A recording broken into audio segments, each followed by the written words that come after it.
Okay, picture this. It's late. You're on a single motorcycle with two of your best friends cutting through a forest road. It's a full moon, and everything is completely silent, except for the sound of your bike. This is exactly how a simple night ride turns into an absolute nightmare, a desperate fight for survival against something that just shouldn't exist.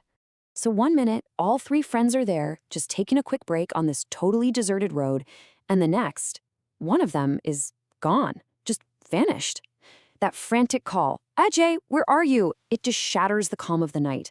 This is the moment the desperate search begins, and the real horror kicks off. All right, Section 1, a terrifying night. Let's really get into how this whole thing started. You know, what's so creepy about this is how simple it was. The narrator and his friend Suresh step over to one side of the road, and Ajay goes to the other, just for a second, right? But when they turn back to the bike, Ajay is gone. No sound, nothing. They start calling his name, probably thinking he's just messing with them, but the only thing that answers back is the dead silence of the forest.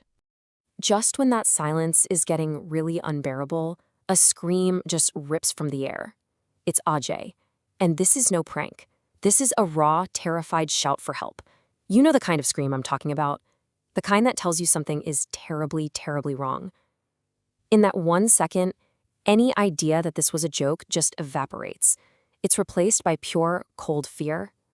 So they just plunge into the trees, chasing the sound of Ajay's voice. And what they find, it confirms their absolute worst fears. There's fresh blood splattered on the leaves, and even worse, drag marks. A clear trail carved into the dirt, leading deeper into the pitch-black woods. Their friend wasn't just grabbed, he was violently dragged away by something incredibly strong. Section 2, Secret of the Haunted Mansion. So this bloody trail they're following, it doesn't just end anywhere. It leads them to this huge, derelict, 2-story wooden mansion, basically being swallowed by the jungle. At this point, you realize this isn't a search party anymore. This is a trap. As they're standing there staring at this terrifying house, they start to argue. The narrator, he's trying to make sense of it. He thinks he saw a figure in a sari dragging Ajay away, so he's thinking, okay, it's gotta be a man, a killer, disguised as a woman.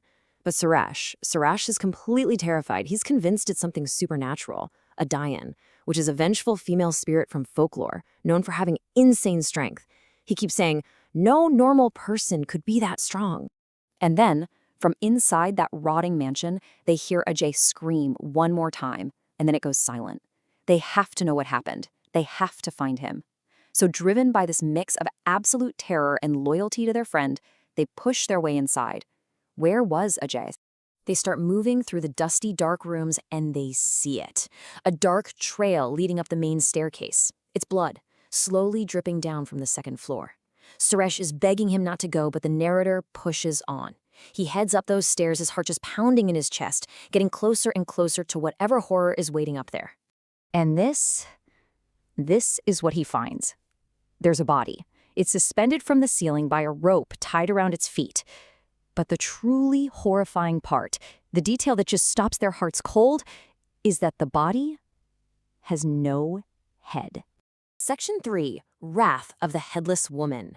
They think they've just seen the absolute worst thing imaginable. They have no idea. They're about to meet the monster who created this nightmare. But wait, how is this even possible? They're staring at what they think is Ajay's headless body, but then they hear his voice, crying for help from another room down the hall. Is this some kind of trick? Are they going crazy? I mean, this moment of pure psychological terror is what pulls them even deeper into the mansion's dark secret. They creep toward the sound, into that dark room, and they see it. In the corner, there's a figure in a black sari sitting with her back to them. And the sight is so grotesque, so completely impossible, it just shatters their sense of reality. The cries for help, they're coming from Ajay's own severed head, which this figure is cradling in her hands. And then the figure turns. She has no head. In this sickening, unnatural motion, she attaches Ajay's head onto her own neck, and his face twists into this evil, horrifying smile. And with that one sentence, everything changes. This isn't just random violence. This thing wants something from them. It's a demand. The narrator just bolts. He runs. But then he realizes Suresh isn't with him. He turns back and sees Suresh walking like a puppet right back toward the house. His eyes are just vacant. He's completely hypnotized. See, the true horror here isn't just the violence. It's the complete loss of control, being turned into a weapon against yourself. And before the narrator can do anything, Suresh is forced to take his own life. Section 4. A Spirit's Story. Okay, so now he's completely alone. He's trapped. The narrator realizes his only way out of this is to understand what's going on. He has to learn her story. And so the spirit tells him her tragic past. It all started as a peaceful summer vacation at this very cottage with her husband. But then 3 drunk campers forced their way in. They murdered her husband right in front of her. And then, in a drunken rage, they killed and beheaded her. They buried her body right there on the property, but they threw her head away somewhere else, trapping her soul, leaving her incomplete and filled with rage. Section 5. The head lost in the pond. So, the mission is clear. Find her head. But where? The location is a total mystery. The only clue he has lies in the spirit's final, fading memories. He asks her for her last memory, the very last thing she heard before, everything, and her answer is the key. She remembers hearing the killers talking about frying and eating fish. It seems like such a tiny, random detail, but it turns out to be everything. And this is where the narrator makes this incredible deduction. He starts connecting the dots. Her husband had only caught 1 fish that day. Well, 1 fish is not nearly enough to feed 3 grown men. So where would they go to get more? The pond, right behind the cottage. And if one of them was still carrying her head, well, the pond is the most logical, convenient place to just get rid of it. Section 6. The soul's liberation. He has a location, but the task ahead of him is grim beyond anything you can imagine. He has to go find her remains if he wants to save his own life. And believe it or not, he does it. After hours of wading through that cold, murky pond, sinking his hands into the mud over and over, he finally feels it, a skull.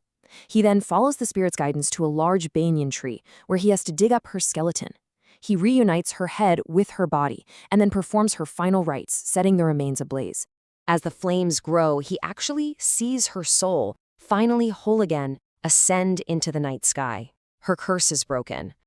But he has to leave with the ghosts of his 2 best friends and the permanent scars of that night. He just runs from the mansion, from the forest, and vows he will never, ever come back. And really, that just leaves us with this one chilling question. Faced with something so impossible, after watching your friends die in the most horrific ways imaginable, would you have just run to save yourself? Or would you have risked everything to try and give a tortured soul her peace? What would you do?